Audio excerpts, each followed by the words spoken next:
अस्सलामुअलैकुम। दिल से जो बात निकलती है असर रखती है, पर नहीं ताकत परवाज मगर रखती है। मैस ऑफिशियल के साथ मोहम्मद अजहर सिद्दीक हाजिर खिदमत है। नायब के इदारे को ख़त्म करने की बातें हो रही हैं, और मैं बहुत पहले कह चुका था कि जो UN कन्वेंशन ऑन करप्शन को सामने रखते हुए ये इदारा ख़त्म नहीं हो सकता। और फिर आकर नैब को भी वही सहारा लेना पड़ा। Chairman NAB justice Javed Iqbal की ज़ेर सदारत नैब हेडकोार्टर में एक इजलास हुआ, उन्होंने रखा हुआ सारा डिटेल्स मेरे सामने पड़ी हुई हैं। और ट्रांसपेरेंसी इंटरनेशनल के 30 जुलाई की रिपोर्ट पर गौर किया गया। उन्होंने रिपोर्ट दी कि गुज़श्ता 34 माह की कारकर्दगी रखी बेहतरीन रही है। अब तक बदनवान इन्वेस्टर से 466 बिलियन 466 अरब की रिकवरी की है, जो नुमाया कामयाबी। ट्रांसपेरेंसी इंटरनेशनल के मुताबिक SPI इंडेक्स में मुसलसल बेहतरी आ रही है। 99 में पाकिस्तान का CPI स्कोर 100 में से सिर्फ 22 था, जबकि दर्जाबंदी 99 में से 87वें नंबर पे था। 2019 में पाकिस्तान का CPI स्कोर 100 में से 32 था, जबकि दर्जाबंदी 181 मालिक में 120वें नंबर पर थी। नैब का मुवाजना अगर जनूबी एशिया का इंसदाद बदनवानी के 27 इदारों से किया जाए तो पाकिस्तान नैब की कारकर्दगी उनसे बेहतर है। और ये भी एक हकीकत है, तमाम सूबाई एंटी करप्शन के इदारे ले लें, FIA ले लें, देखिए एक पैरामीटर जो देखने वाला है वो है इंडेक्स, यानी कन्विक्शन रेट। 100 से दर्ज हुए, सज़ाएँ कितने लोगों को दिलवाई। तो नैब का तो 70% के करीब है। इस तरह एंटी नार्कोटिक फोर्स का भी 70 के करीब है। यानी पुलिस का देखा जाए 8 से 10% है। एंटी करप्शन का भी 10 से 15 या 20% के करीब होगा। यहाँ से यानी बातें करते हैं ना। और ये भी मैं हैरान हूँ कि PTI की गवर्नमेंट ये चीज़ पता नहीं क्यों क्लियर नहीं कर पा रही। सूबाई एहतसाब कमीशन ख़त्म कर दिया। अब भाई सूबाई एहतसाब कमीशन गैर कानूनी था। वफाकी एहतसाब कमीशन जब मौजूद है वो तो मैं तो एक साजिश कहूँगा कि वो सूबाई तौर पर लेने की कोशिश की थी। सिंध में भी कोशिश हुई। वो आइनी तरामीम को सामने रखते हुए नैब को सुबह की सतह पर लाया नहीं जा सकता। वो there is a constitutional binding, और कोशिश की थी और अब भी कोशिश कर रहे हैं कि किसी तरह से ये देखें। नैब के इदारे में बेहतरी की बहुत गुंजाइश है, लेकिन इसको ख़त्म करने से आप मादर पितर आज़ाद कर देंगे, आप छोड़ देंगे सारों को। अगर छोड़ दिया तो कल क्या होगा आप यहीं से अंदाज़ा लगा सकते हैं। नैब में जो तरामीम हो रही है, नैब की तरफ से भी कोई इन्होंने कहा कि बिल्कुल तरामीम होनी चाहिए, लेकिन 2-3 चीज़ें बड़ी वाज़ेह तौर पर कही गई हैं।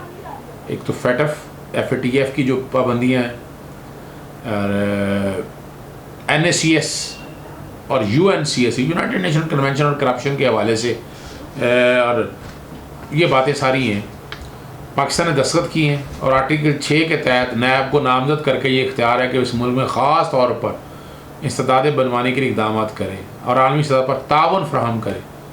नैब से मज़ीद फ़ालियत की तवक्को ये ट्रांसपेरेंसी इंटरनेशनल कह रही है। जावेद इकबाल साहब के एतराज़ रहेगा, इख्तलाफ रहेगा। मैंने इतने अरसे से देखा है कि नैब का इदारा अब जो काम कर रहा है, देखिए वो नैब के कानून में रह के, कानून में अगर सुकम है वो अपनी जगह है, लेकिन मौजूदा हुकूमत के लिए भी मसाइल पैदा किए उन्होंने।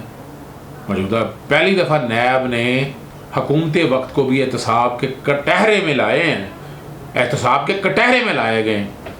तो अगर मुल्क की मईशत में रीढ़ की हड्डी अगर आप कुछ समझते हैं तो वो कारोबारी हज़रात हैं, और वहाँ मेरे काफ़ी रिजर्वेशंस हैं, मेरे काफ़ी इख्तलाफात हैं। मैंने कई दफ़ा ये बातें की हैं कि उनको ठीक करने की ज़रूरत है, और उसके लिए नैब अपने तय भी कोशिश कर रहा है, होठों के सामने भी है। पॉलिटिकल इंजीनियरिंग का और ये सारे जो लफ्ज़ हैं, तूफ़ान बदतमीज़ी आया हुआ है कि पता नहीं क्या कर दिया सुप्रीम कोर्ट ने, ऐसी कोई बात नहीं है। और बेटे डिक्टा या स्टेट डिसाइसिस का प्रिंसिपल मैंने आपके सामने, ख्वाजा साद रफ़ीक के केस में ऐसा कुछ नहीं। ख्वाजा साद की रफ़ीक के केस में जब आज खुद नोटिस लिया हुआ था मियां साकिब साहब ने, तो पैरागॉन की फाइलें निकली थी। मैं नहीं उन बातों में पढ़ना चाहता, ये छोड़ दूँ। हर एक को पता है, बच्चे को पता है कि पैरागॉन सोसाइटी कौन चला रहा है, किसका ताल्लुक़ है और क्या हालात व वाक़यात हैं। हम ज़रा अभी फ़िलहाल नैब की कारकर्दगी के हवाले से बात करनी है। मुल्क में अगर अकाउंटेबिलिटी नहीं होगी तो कैसे निज़ाम चलेंगे। सूबों का आपके सामने है, या तो साबित करें ना। अगर इस इदारे को ख़त्म करने की कोशिश की गई तो ये जो मैंने आपके सामने बताए हैं बैनुल-अक़वामी बाइंडिंग, ये आपके लिए मसाइल पैदा करेंगी। अगली बात जो मैंने करनी है वो मैंने बुनियादी तौर पर बात करनी है FIA की।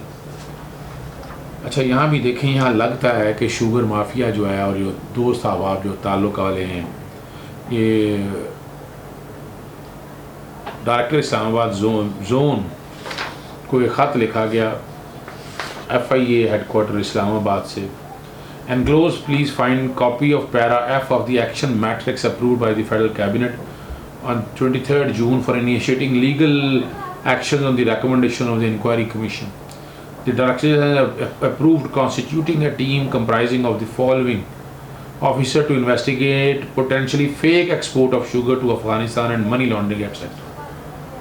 Mr. Moin Masood, Islamabad Zone, head of the team, Sayyid Shahid Hussain, DD, Irfan Azim, ये 11 अफराद हैं। स्टेट बैंक ऑफ पाकिस्तान का रिप्रेजेंटेटिव का इसमें, रिप्रेजेंटेटिव ऑफ कस्टम का डाला है। You may co-opt members as and when required. Meanwhile, the Governor of State Bank of Pakistan and Chairman FBR are being requested to nominate their representative. और 30 जून को, उसके बाद आपको पता है ये मामला इस्लामाबाद हाई कोर्ट में चैलेंज हो गया, वहाँ स्टे हो गया। फिर ये मामला कराची में भी चैलेंज हो गया। फिर सुप्रीम कोर्ट ने जो हुक्म इम्तनाई वो ख़त्म किया। लेकिन जो समझने वाली बात है इस सारे मसले में, कितने ताकतवर लोग हैं यहाँ, ये सारा जो कुछ भी करना चाह रही है ना, ये इतने महकमों में SCCP ये करेगा, स्टेट बैंक ये करेगा, या FIA ये करेगा। एक नैब का इदारा आपके पास फ़ाल मौजूद है। ये नैब की जुरिस्डिक्शन में ये सारे मामले आने चाहिए थे। और नैब आज भी फौकियत रखता है। मेरी ख्वाहिश तो नहीं, मैं कहूँगा ये कानून है कि नैब को इस सारे मामले में तहकीक करनी चाहिए। ये आम बंदों से रिलेट करता है। पहली दफ़ा GIT बन रही हैं, commission of the inquiry act, और चीज़ें सामने आ रही हैं, फोरेंसिक हो चुका है। FIA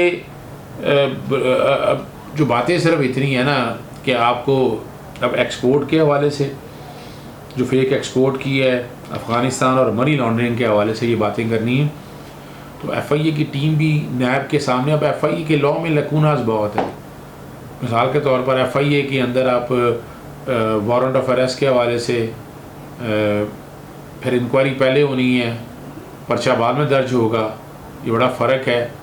और जैसे नैब का कानून के अंदर 1999 के बड़ा कंप्लीट कोड दिया हुआ है कि कैसे पकड़ना है, कैसे। FIA एक्ट 1974 में ये चीज़ें नहीं हैं। तो इसमें गिरफ़्तारी के लिए प्रोसीजर वही आएगा जो ज़ाब्ता फ़ौजदारी के तहत है। 14 दिन की अरेस्ट है, और 14 दिन की अरेस्ट में ये वाइट कॉलर क्राइम काबू नहीं आता। आप रिमांड जो है ना, रिमांड 14 दिन से ज़्यादा नहीं ले सकेंगे FIA एक्ट के तहत। पहली मैं बता दूँ, नैब एक्ट के तहत आप रिमांड जो है वो 90 दिन का ले सकते हैं। और प्रोग्रेस बड़ी आती है। जो मुतल्लिका जज हैं तो सारे मामला को देखते हैं, वो एक एक चीज़ सामने लेके आते हैं, और बाकायदा प्रोग्रेस डिस्कस होती है। वो पहले इंक्वायरी ऑथोराइज, फिर वहाँ बाकायदा एक टीम बैठती है, वो देखती है, और उसमें भी कंबाइंड इन्वेस्टिगेशन टीम या GIT बन सकती है। और इख्तियारात वहाँ ज़्यादा हैं, कानून बड़ा वाज़ेह है। और आज भी अगर ये नैब से आप इंक्वायरी करवाएंगे तो आपको रिज़ल्ट ज़्यादा अच्छे नहीं मिलेंगे। देखिए, मेरा मकसद सिर्फ उनको पकड़ना नहीं है, यानी पकड़ के जेलों में डाल देने से मसले नहीं हल होंगे। मैं इसका सख्त खिलाफ हूँ, सिर्फ पकड़ें और जेलों में डाल दें। 3 वजूहात होनी चाहिए। सबसे पहले तो है कि क्या वजूहात हैं, यहाँ चोरी के रास्ते कौन कौन से हैं, कौन कौन से दरवाजे हैं, खिड़कियाँ हैं जहाँ चूहे आ जाते हैं, ये चूहे आके खा जाते हैं, ये रोकना है। और ये रोकने के लिए बंद क्या बांधना है, सबसे पहला ये वास्ट काम है। दूसरा, एक्सपोर्ट, मुल्क में प्रोडक्शन होती है, और मिसाल के तौर पर चीनी की कीमतें अगर कंट्रोल करनी है तो लोकल और जो बाहर के कॉन्टेक्स्ट में किस तरह इनको मैच करें कि दोनों जो चीनी की लोकल प्राइस जो है रॉ शुगर की एक्सपोर्ट करने की, इंपोर्ट करने की इजाज़त होनी चाहिए, और उससे होगा मोनोपोली नहीं होगी, कार्टेल नहीं बन सकेगा। कंपटीशन कमीशन को भी साथ मिला के एक ही जगह पर साथ, ये जो डिवाइड करने का जो प्रिंसिपल किया है, मैं नहीं समझता इससे कोई खातर खा नताइज बेहतर मिल सकेंगे। तीसरा, प्राइस फिक्सेशन के हवाले से पीछे दिनों प्राइस तो फिक्स कर दी है, लेकिन ये भी एक मैकेनिज़्म आना चाहिए कानून के हवाले से। जैसे टैरिफ मुकर्रर करते हैं, देखें ना, बिजली का भी जो टैरिफ है एसेंशियल कमोडिटी है, इसका टैरिफ बनने का तो वो तरीकाकार यही है ना कि एक बंदा लेके आए, उसकी बाकायदा असेसमेंट हो, जैसे इनकम टैक्स में असेसमेंट होती है, इस तरह बाकायदा उसकी असेसमेंट हो, टैरिफ डिटर्मिन होता है, कीमत डिटर्मिन हो, यानी कुछ कीमत ज़्यादा ना ले सके।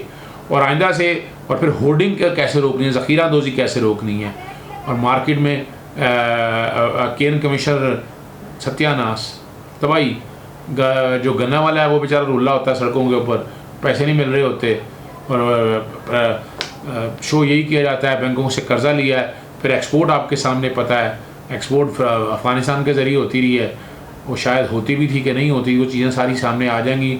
ऐसा तो था तो ऐसा ही कि एक्सपोर्ट नहीं होती थी और यहीं पड़ी रहती थी, और at the end of the day जो हालात सामने आते थे कि वो लोकल मार्केट में कीमत शॉर्ट की होड़ हुई पड़ी थी, एकदम मार्केट में फेंकी और मन मर्जी से।